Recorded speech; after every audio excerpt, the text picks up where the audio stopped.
Do you ever feel like a plastic bag? No, me neither. But do you ever feel like a meerkat? And I'm not just talking about standing like this, although you might do that too. And that's fine. So what am I talking about? Let me explain. Firstly, have you ever heard of the theory of monotropism? It's a theory of how autistic minds work. I have a full video about it here, and I think it's still my favorite video that I've ever made. It's such an exciting theory to me because one, it comes from autistic people who actually understand the internal experience and, weren't basing everything on the dreaded behaviors. And two, because monotropism manages to tie together the various traits of autism that can just seem kind of random. You can focus on your hobbies for hours and you forget you have a bladder, and oh yeah, the lawnmower is unbearable, and social stuff equals bad. Make it make sense. And the thing is, some very clever people did monotropism. Monotropism says maybe autism is an attention difference. Autistic minds tend to focus their attention on a smaller number of things at a time, but at a higher intensity. We're monotropic. And that's lovely for our interests, but also means the sound of our neighbour's lawnmower can completely hijack our focus and have a very dramatic impact. Whereas neurotypical people tend to spread their attention much more broadly and lightly. They're polytropic. So that lawnmower just fades into the background. And I don't know if you've noticed, but the world is set up to accommodate polytropic people. And the assumption is because most people are polytropic, everyone must be. Therefore, if autistic people want to fit in and succeed, the demand is that we must attempt to spread our attention like a polytropic person. We must perform something that Tanya Adkin, who is also the wonderful autistic mind behind Autistic Meerkat Mode,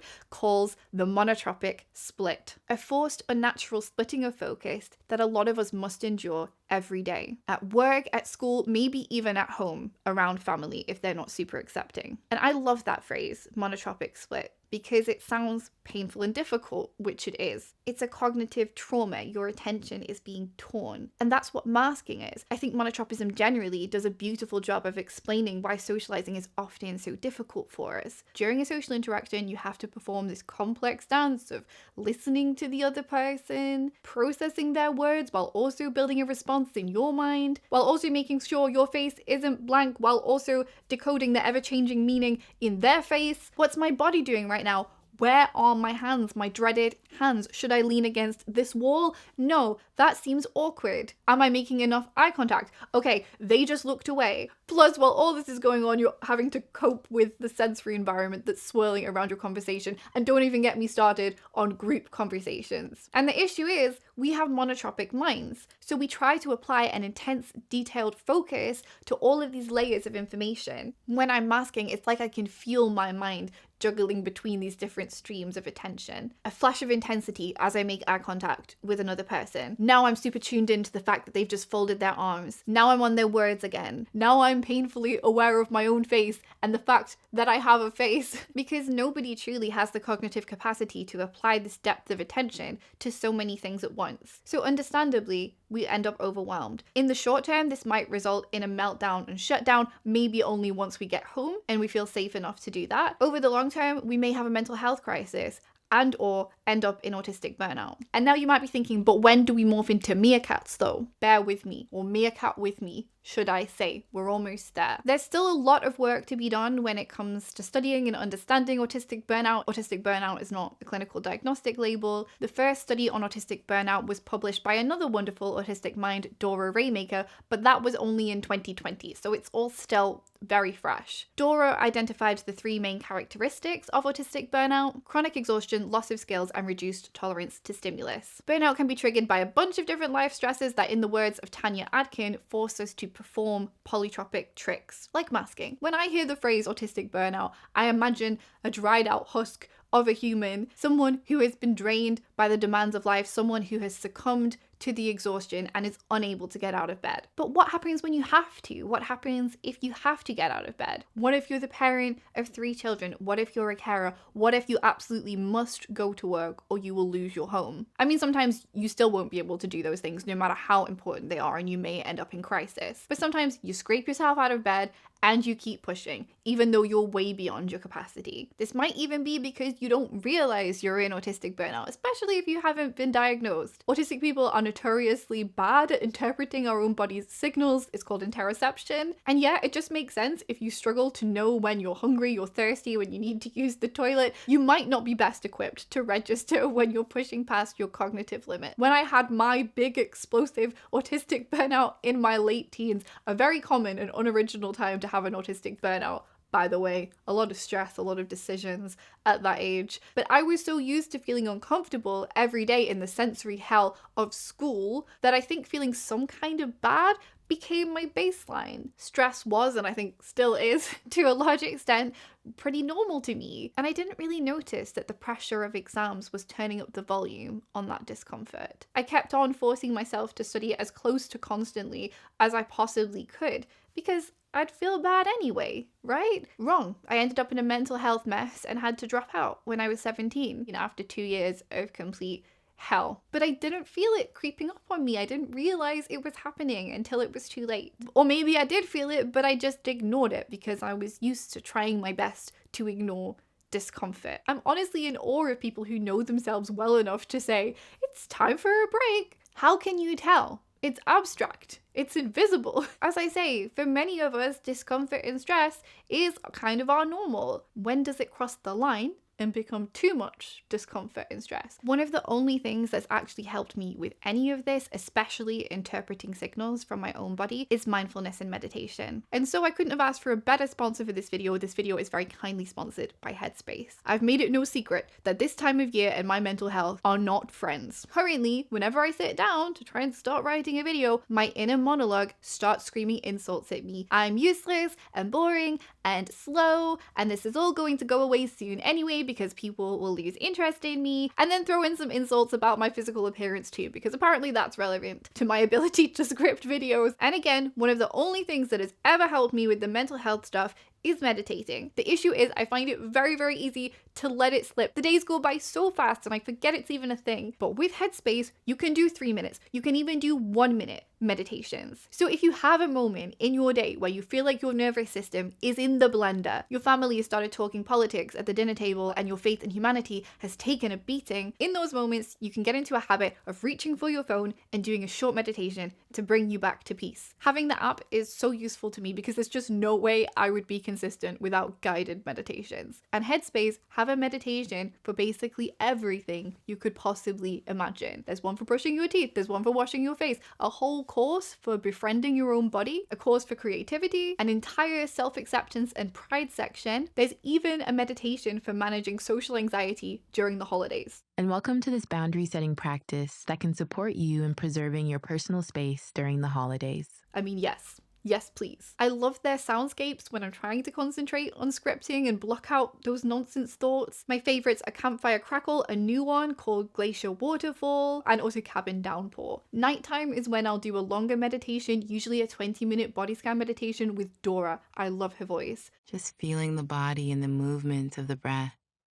feeling complete and whole just as you are. But you don't need to do hours of meditation for it to count. According to this study, just 5 minutes of Headspace a day can decrease stress. And even if you have no experience, you just want to learn how to meditate, they have beginner courses to talk you through it. If you need a way to press pause, Headspace are offering viewers of this channel 50% off their annual plan for Black Friday. Use the link in the description or scan the QR code on screen if you'd like to take advantage of it. As I say, it is for Black Friday, so it will only last for a limited time. So in autistic burnout, you may very well not present as an exhausted heap on the floor. Maybe because you can't afford to, or because you don't even notice your own exhaustion. Tanya Adkin and David Gray-Hammond, another autistic thinker, argue that autistic burnout can often have an atypical presentation. In fact, autistic burnout just means you've been continually stretched beyond your own capacity. It makes sense that that would look a bit different in everyone. So I think trying to diagnose autistic burnout based on behaviors, the dreaded behaviors, would be pretty tricky. But one way that it can present is a state of hypervigilance or hyperarousal, otherwise known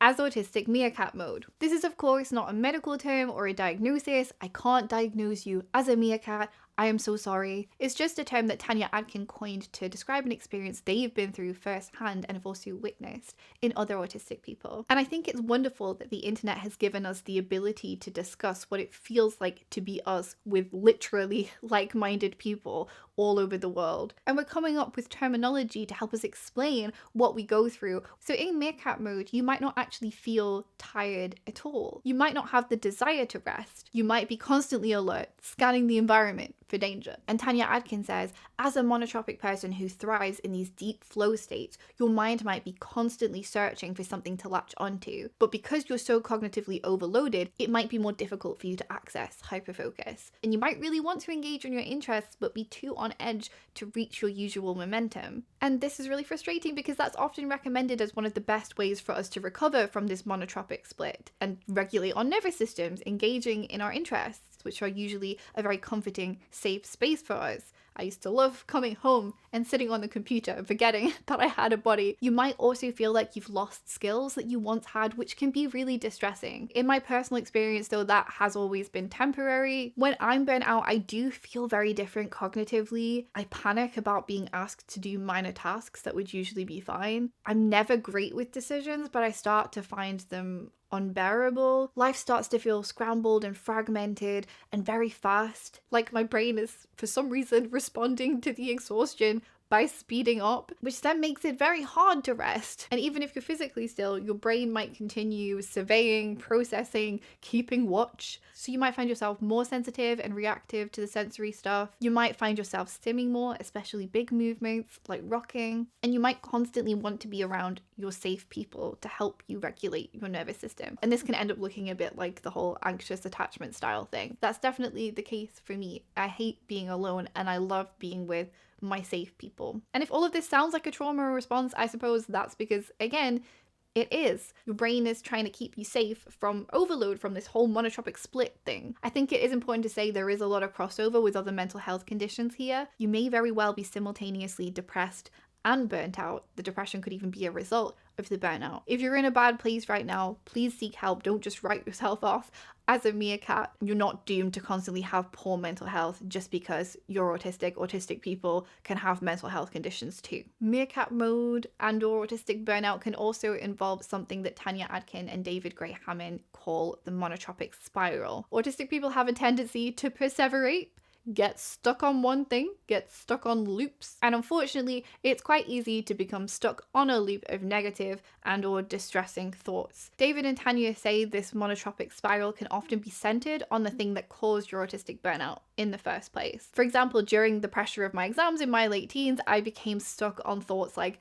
I'm going to fail. Despite the fact that I had plenty of evidence to the contrary, it didn't matter how many A's I got, nothing could override it. About 3 months before I dropped out of education, I came out of this exam absolutely devastated by my own performance, to the point where I emailed my teachers to essentially apologize and warn them that I was probably going to have to resit. And then I ended up getting 93 out of 100. It must have seemed ridiculous to the people around me. Maybe it just seemed like I was being dramatic or attention seeking. And there was a rational part of me that could see the facts, but it was completely overruled by this all-consuming panic that I was just living in every day. My body continued reacting as if my failure was real, and there's no way I could have clawed my way out of that spiral. Anecdotally, this monotropic spiral can even lead to psychosis. Autistic people do seem to be more likely to experience psychosis, but still most autistic people won't. I've often wondered myself where the boundaries between anxiety and psychosis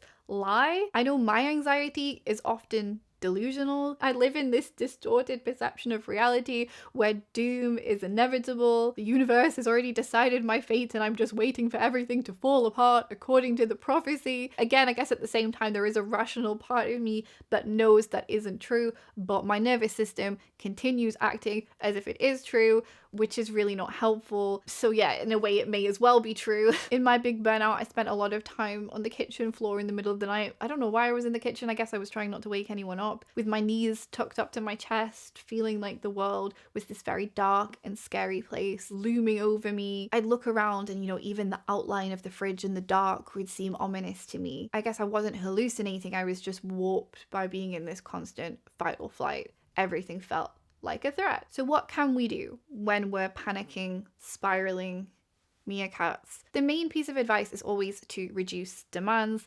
sensory demands, social demands, any sort of cognitive demands. But that can be frustrating. I feel almost kind of annoyed at myself giving that advice because, as we've described here, that isn't always possible. I have to tell myself this quite a lot, but you don't have to drop everything and run away from your life. You can do regular small rests. As someone shared in Dora Raymaker's qualitative paper on burnout, give yourself a break. Go hole up in a cupboard under a blanket for a few hours or minutes, if that's all you can spare. Schedule your rests. Don't rely on your body to tell you that it's time to take a break, because those messages might never come, and even if they do, they might not be received by you. And resting doesn't need to be lying in the dark. If you can, engage in the things that you love. Let yourself be monotropic before you get to this point of monotropic spiral. I think a big obstacle is often accepting yourself as an autistic or monotropic person, however you like to think about it. I think learning about monotropism and thinking of yourself as monotropic is very, very helpful. We need to get over that imposter syndrome. I'm saying this for myself as well. Even though I have a channel all about autism, it's still hard sometimes, especially if you're surrounded by polytropic people. But your needs might be slightly different to the people around you, and that's completely fine. It often doesn't feel fine, and people might make you feel like it isn't, but they don't live in your brain. They're not experts on your experience. So are they really qualified then to give you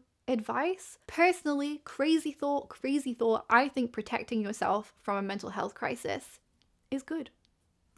I do have this other video about self-care tips that have worked for me that you might find useful. I'd also recommend these two books by Dr. Megan Annaneff, who is not me. I'll leave these both linked down below: Self-Care for Autistic People and also the Autistic Burnout Workbook. If you're going to get just one, I would recommend this one. Stick it on your Christmas list if you want to. Shouldn't phrase that like a demand where there might be PDAs watching. This whole meerkat mode atypical burnout thing is apparently seen more often in autistic PDAs. So if you do relate to any of the concepts described in this video, you might be interested in reading more about the PDA profile of autism. I will leave my PDA playlist linked as well, the pathological demand avoidance profile of autism. Horrible name, but something that resonates with quite a lot of autistic people, especially high-masking autistic people. I will also, of course, leave links to further reading on monotropism, meerkat mode, all the different concepts that we've discussed in this video. I know David Gray-Hammond has written several books and is also quite active on Facebook and TikTok. It's really cool. It's really so cool to me that autistic people are coming up with theories and terminology. And as I say, I just find them way more useful because they understand what it feels like to be autistic. So let's keep the conversation going in the comments. Do you think you've experienced this state or anything similar? Does the metaphor of the meerkat resonate with you, or would you describe it differently? How does burnout feel for you? How does it feel in your body? I also have a lot of physical symptoms, like my legs feel really heavy and weird, and like there's something trapped in my muscles. I used to describe it as like I feel like there's lactic acid constantly in my muscles, even though I hadn't done any movement. Ooh, I do have a little offer going on my Patreon at the moment. I was going to start it in December, but then I was like, oh, I'll just do it a week early, and then I guess it's Black Friday, isn't it? I don't know, do I really want it to be a Black Friday thing? No, not particularly, but I guess it kind of is. If you want 20% off any tier on my Patreon, you can use the code 20xmas. There's a link in the description. You can adopt a content creator this Christmas. No, you can just join if you want to get access to the exclusive content. I post 2 exclusive videos a month over there, and there's quite a backlog for you to get through. I also have a podcast, and I post outtakes for almost every single video that I post on this channel over there. Plus, all patrons can join the Discord server and chat to like-minded people. You do not have to be diagnosed autistic or even suspect you're autistic to join. Everyone is welcome as long as you're a nice person. Lots of people on there who are, questioning whether or not they might be autistic. So don't feel like you have to get diagnosed before you can join. Sometimes people say that. I'm like, no, you're still welcome. It's fine. We will be playing Fall Guys, I think at least once. Are we planning to do it twice? We might be planning to do it twice this Christmas as a time zone thing. I will leave the dates up on screen. I'm terrible. You don't have to be good at playing it, and you can basically download it on any device. It's just fun. You're just a little bean doing like little obstacle courses and stuff with penguins, and yeah, you just get to watch me fail. We just do a text chat, so you don't have to speak or anything like that, because I feel like that would be overwhelming. It would just be me screaming, and it would be embarrassing. My husband and my son usually play as well, and my son actually makes his own tracks which are very fun, and he writes very beautiful descriptions for them. He's 6. And you can get 50% off Headspace using the link below or the QR code on screen. I genuinely do find mindfulness a very useful way to rest. That's why I decided to include that ad in this particular video. I'm quite proud of myself because I've been very consistent with my body scan meditations at night recently, and I think I am waking up feeling more peaceful even when I have like a mountain of stuff to do. The demands are demanding, so that's good. I'm very pleased about that. Thank you so much for watching. I will see you in my next video very soon. Bye.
I am in fact wearing meerkat earrings, and they're so cute, but they're so small that they're kind of redundant. But you know, the intention was there. Hopefully their presence is still felt.